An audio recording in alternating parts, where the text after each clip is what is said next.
Hi Kadali Cakes! At isang challenging cake, challenging order na naman ang tinanggap natin. Kahit na hindi pa natin nagawa, talagang lakas loob nating tinanggap. Siyempre, paano natin malalaman na kaya natin o hindi kung hindi natin susubukan? Sa pagkakataon na to, nasa isip ko na lang, Kaya mo, kaya po, kaya natin lahat, Char.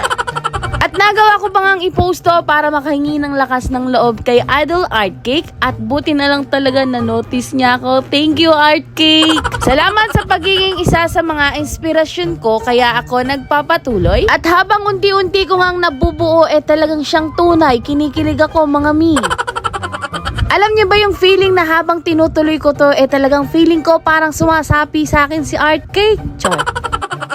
Hindi naman sa pagmamataas ng bangko eto nga parang nakikita ko na talaga ang magandang kalalabasan nitong kalokohan ko. Char.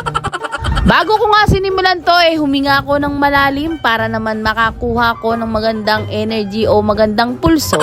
Dahil sabi ko pag hindi ko nagawa to mapipilitan akong gawing na lang fondant. Kaya naman inagahan ko ang paggawa nito para naman bigyan ng oras kung sakali naman na hindi ko makuha magawan ko ng paraan. Syempre hindi naman natin gugustuhin na madismayado ang ating client sa ating gawa. Kaya buti na lang talaga habang tumatagal na ginagawa ko nagkakaroon pa ako ng lakas ng energy. At thankful nga ako dito sa gamit kong whipping cream dahil marunong makisama. Ang gamit ko lang naman ay ang pangmalakasang ACC whipping cream at cheers baka naman. Char.